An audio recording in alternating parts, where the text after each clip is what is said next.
오늘 우리에게 해주시는 하나님의 말씀 창세기 19장 1절에서 11절까지 말씀입니다.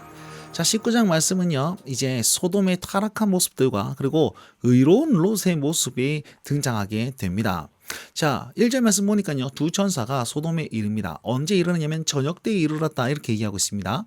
자, 이 저녁때라는 말은 18장과의 연관성을 하기 위해서 18장에 보시니까 한낮에 사라와 아브라함을 만났다라고 얘기했지 않습니까? 그래서 그 저녁때 시간의 연속성을 나타낸 것이기도 하고, 또한 낮에는 생명의 잉태를 약속하셨지만 밤에는 이제 그들의 죄악상을 나타내 보면서 이제 이렇게 밝은 이미지와 어두운 이미지를 그대로 나타내 보이고 있는 영적 그런 온도를 이렇게 측정하는 그런 용어로서 저녁때라고 표현하고 있습니다. 어쨌든 저녁때에 이제 롯이 성문에 앉아 있었습니다. 자, 성문에 왜 앉아 있었을까요? 성문은요, 재판소 역할을 담당하는 곳이었거든요. 아마도 롯이 그곳에서 재판장의 역할을 하지 않았을까, 이렇게 생각해 볼 수 있습니다. 자, 롯이 성문에 앉아 있다가 저 천사 두 분이 오는 것을 보고 급히 내려가서 영접하고 땅에 엎드려 절하며 내 주여라고 말하면서 종의 집에 거하도록 초청을 하고 있습니다. 자, 이 모습은 누구와 비슷합니까? 바로 18장의 아브라함의 모습과 굉장히 유사한 것입니다. 롯의 그런 성품이 겸손한 성품이었다는 것을 알 수 있고요. 그런데 이 두 천사가요, 롯의 집에 바로 거하지 않고 아니다, 우리는 거리에서 밤을 새울 것이다, 이렇게 얘기를 합니다. 이유가 무엇일까요? 아브라함에게 있어서는 그냥 바로 가서 들어가 잤단 말이에요. 근데 거절한 이유가 무엇입니까? 아마도 소돔 사람들의 죄악성을 확인해 보려고 그랬을 것입니다. 18장에 보니까 내가 소돔으로 내려가서 그들의 부르짖는 소리를 확인할 것이다, 이렇게 얘기했지 않습니까? 그래서 밤에 이렇게 노숙을 하면서 그들이 과연 나그네인 자기들을 영접하느냐 안 하느냐를 살펴보고 싶었던 것이 더 클 것이다, 이렇게 생각할 수 있습니다. 왜냐하면 나그네를 영접하는 것은 의로운 모습이거든요. 그것이 없다라고 하면 죄악된 모습으로 이제 판단할 수 있기 때문입니다.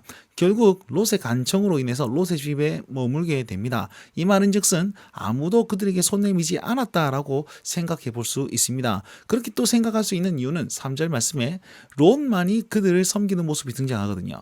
18장에 보시면 아브라함이 그 천사들을 맞아서 사라에게 시켜서 종들에게 시켜서 이렇게 먹을 것을 준비했는데, 오롯이 롯만이 자기가 먹을 것을 준비하고 그들을 대접하는 모습들이 오늘 본문에 등장합니다. 자, 없었을까요? 안 도왔을까요? 그건 모르겠지만 롯의 이름만 있는 것으로 봐서 롯만이 그들을 섬겼다라고 해석할 수 있는 여지가 충분히 있을 거라 생각이 됩니다. 자, 그렇다면 소돔 사람들은 어떤 모습을 하고 있습니까? 4절 말씀 보니까 그들이 눕기 전에, 잠들기 전에 늦은 저녁에 소돔의 모든 백성들이 롯의 집에 모였습니다.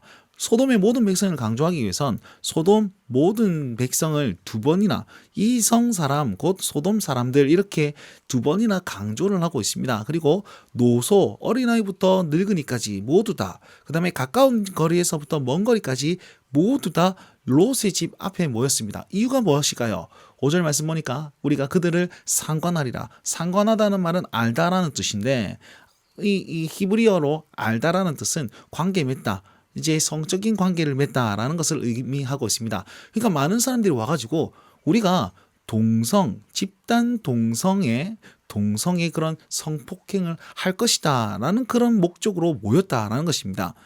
자, 이렇게 이해할 수 있는 이유는 이제 롯의 그런 말에서 우리는 살펴볼 수 있습니다. 형제들아, 이런 악을 행하지 말아라 하면서 나에게 남자를 가까이 하지 않은 두 딸이 있으니까 너에게 줄 터이니 너희가 너희 생각대로 해라 라고 얘기하고 있습니다. 무슨 말입니까?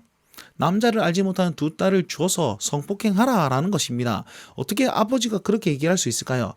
이렇게 상황을 좀 축축해 보면 아마도 그들의 양심을 자극하기 위해서 두 딸을 얘기하지 않았을까, 이렇게 생각해 볼 수 있습니다. 왜냐하면 이제 소돔 성 안에 이 롯의 두 딸들이 소돔 사람과 이제 약혼을 해놓은 상태입니다.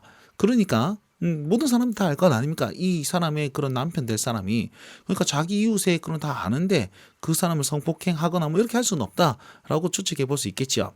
8절 말씀 보니까 내 집에 들어왔은즉 이 사람에게는 아무 일도 저지르지 말아라 라고 하면서 천사들, 나그네를 계속 보호하는 모습을 비추고 있습니다. 왜냐하면 두 딸을 내어줄 만큼 그들을 보호해야 되는 그런 이유가 무엇입니까? 고대 사회에서는 주인이 나그네를 책임지는 건 굉장히 중요합니다. 그래서 묘비에 어떤 나그네도 섬겼다라는 것을 기록할 만큼 그렇게 중요하였고, 또한 나그네로 둔갑하여서 이제 하나님께서 나타나신다라는 그런 생각들, 그다음에 그 신이 어떤 복을 준다라는 생각들을 많이 가지고 있었거든요. 그렇기 때문에 나그네를 대접하는 것은 굉장히 중요한 역할이었습니다. 그런 중요한 역할을 소돔 사람들은 안 하고, 보십시오. 정말 필요할 땐 손 내미지 않고 이제 자려고 하니까 그들의 욕심을 채우고자, 성욕을 채우고자 그들에게 모이던 그 모습이 바로 소돔의 죄악상을 그대로 드러내고 있는 것입니다. 자, 소돔 사람들이 모였습니다. 막으려고 하는 롯에게 뭐라고 얘기하면, 이자가 들어와서 거류하면서 우리의 법관이 되려 하는도다 라고 얘기를 하고 있죠. 이자가 이렇게 얘기하면서 거리를 싹 두면서 이방인 취급을 하고 있습니다. 그러면서 우리의 법관이 되려 하는 거다 이렇게 얘기하고 있죠.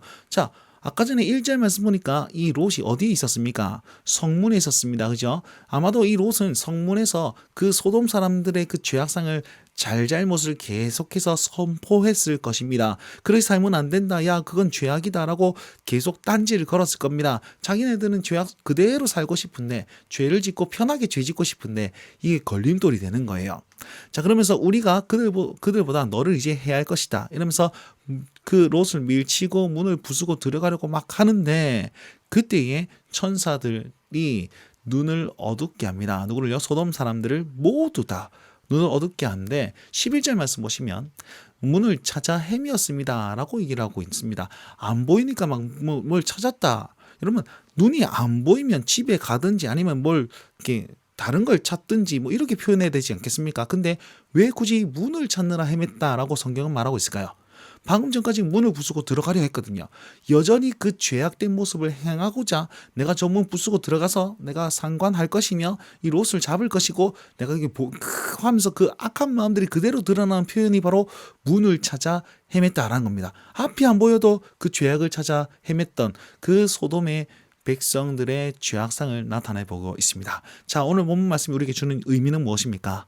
이렇게 타락한 그 소돔 땅에 이 롯은요, 어떻게든 의롭게 살려고, 어떻게든 그들의 죄악을 정죄해 보려고 그렇게 살았다는 것입니다. 어떻게 이때까지 그 롯은 부정적인 이미지였습니다. 아, 뱀의 후손이구나, 언약 백성이 아니구나 이렇게 생각했는데, 베드로후서 2장 7절 8절 말씀 보면 이 롯을 굉장히 의로운 모습으로 비추고 있습니다. 아마도 오늘 본문에 이것이 그것을 뒷받침하지 않을까 그렇게 생각해 봅니다. 여러분, 우리가 이 땅은 소돔과 같은 이 땅에 살아가고 있습니다. 우리가 행동해야 될 것은 무엇입니까?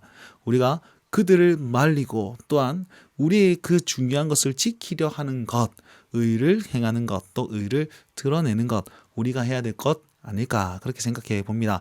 우리가 2021년에 살아가는 우리에게 의는 어떤 것입니까? 오늘 하루 내가 드러내야 될 하나님의 의는 무엇입니까? 고민해 보시고 함께 적용해 보시면서 오늘 의로운 자로서 하나님께 칭찬받는 그 인생을 살 수 있는 모두가 되셨으면 좋겠습니다. 이 말씀 붙들고 승리하시고 주님과 함께 동행하십시오. 날마다 주님과